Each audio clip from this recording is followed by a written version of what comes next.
Today we're off to Lindisfarne in Northumberland, an island that gets cut off by the tide twice a day.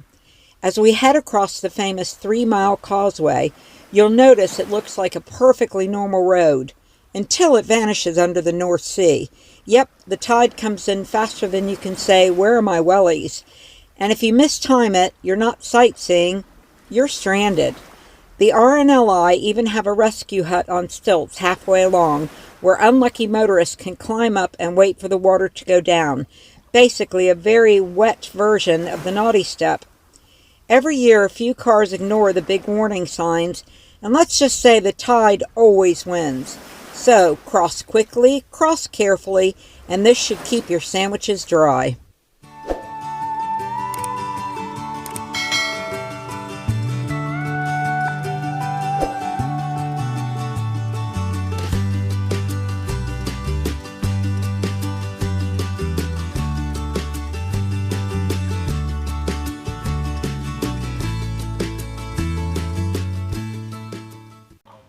Hello. And over to Chris. Good day. How are you, everybody? Here I am. Just about to have a little bit of a snack. This is bacon and brie, toasty, a little bit of salad, and I'm having it here on this lovely little cafe on Lindisfarne, Holy Island. Great.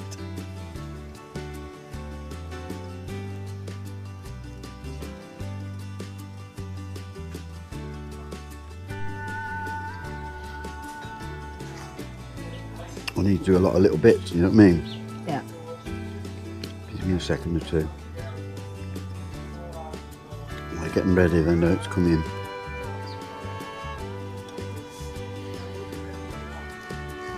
Here we go. Here we go.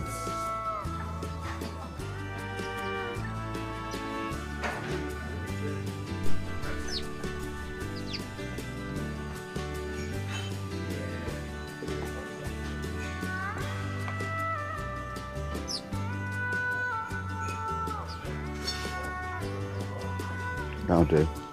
That was amazing, those.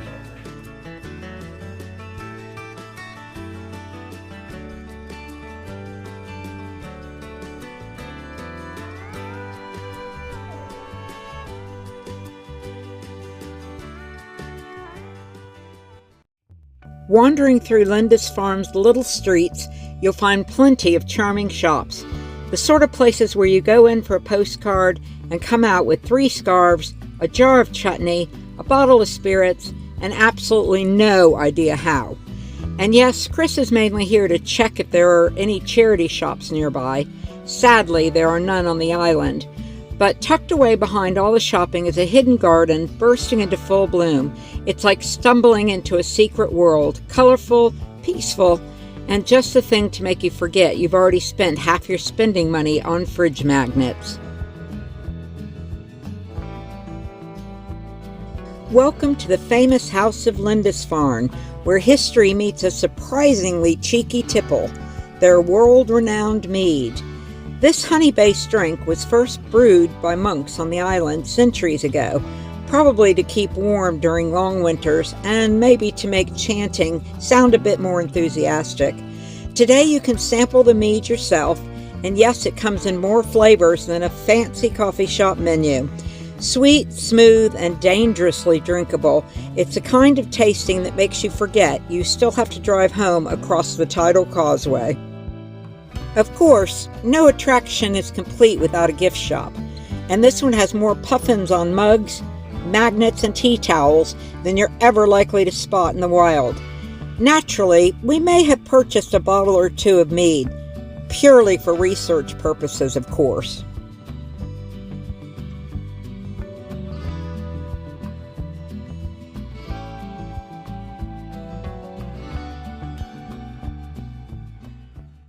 Next on our journey is Lindisfarne Priory, free to English heritage members, which is always a bonus. Founded in the 7th century by Saint Aidan, this priory became one of the most important centers of early Christianity in England. Monks here created the Lindisfarne Gospels, one of the greatest treasures of medieval art. painstakingly written and illustrated by hand. Imagine spending years coloring in without going over the lines. Of course, it wasn't all peace and prayer. In 793, the Vikings popped by uninvited, and let's just say they weren't here for the gift shop. The raid on Lindisfarne Priory is often marked as the very start of the Viking Age in Britain. The monks who survived rebuilt, and the ruins we see today still echo with that history. Towering arches, weathered stone, and enough atmosphere to make you feel you've stepped back in time. Here I'm inside with Lindisfarne Priory, which dates back to the 12th century. Obviously the ruins of, but it's just amazing to be here. You know, so much history here on this island. As I say, it was one of the first Christian bases, but unfortunately in the 787 or something like that, the Vikings raided the place.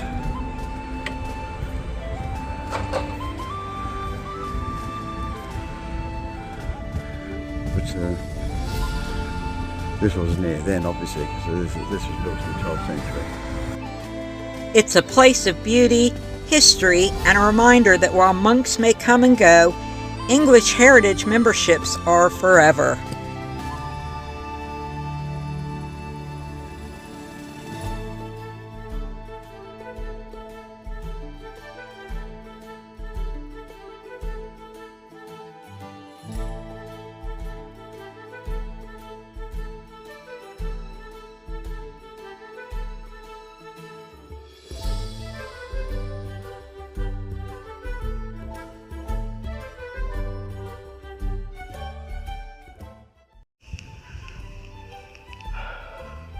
Okay, here I am on Lindisfarne Island, obviously. There's one of the harbours.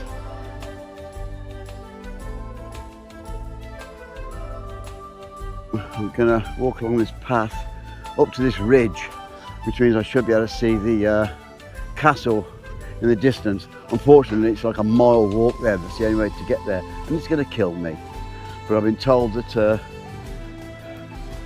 I can see it better from that little tower there, so I'm going to go up that tower. And just here you've got some students from one of the local universities, and they're doing some excavating on the on what is the 12th century priory there. So that's what's going on here. Meanwhile, I'm going to walk up here to this ridge, which, as I say, this is the mile-long footpath to the castle. Which, if I did it, I'd probably die on the way.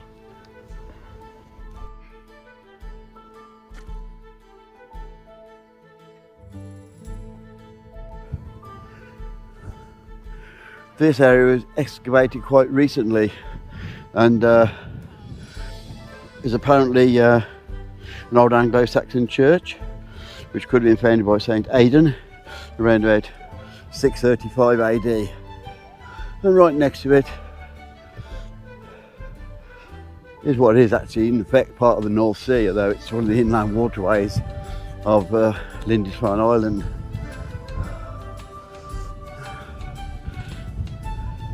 So that's still part of the island over there, all the way around.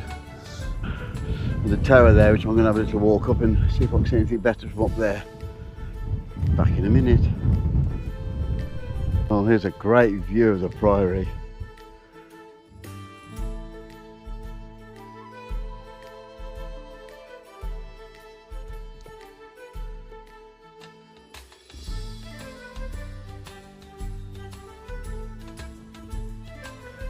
We're in the tower now, so I'm looking down on the priory. And also there's that excavation that these students are doing. Looks very impressive. But more impressive is the fact that that's the castle. Lindisfarne Castle.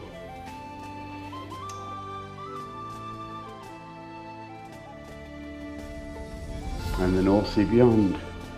And that thing in the distance there is Bamburgh Castle. Just about to see Bamburgh Castle in the distance.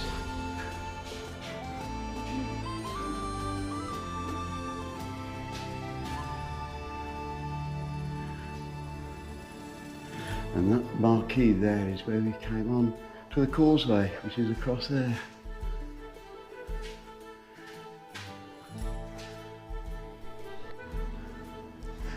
Made a new friend, Sammy the seal.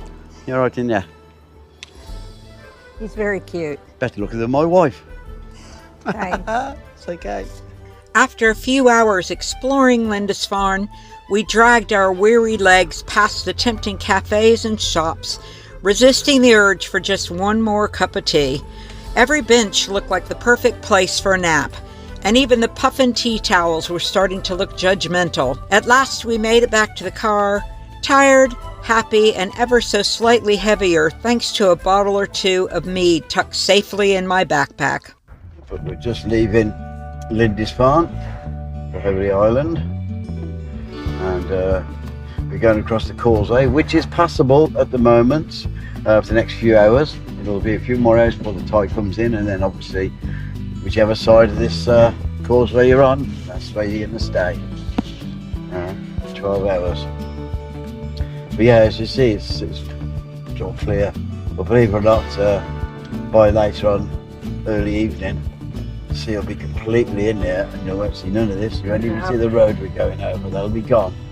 Only last week, some people decided they could beat the North Sea and get across the causeway, and they got stuck in the middle, and the lifeguard, the RNLI, had to come out and save them because they were trapped on the roof of their car. Yeah. Why they try and do that, I have no idea. It's clearly posted on the internet. It's clearly posted up here. Yeah, everywhere it's clearly posted, you know. Yeah.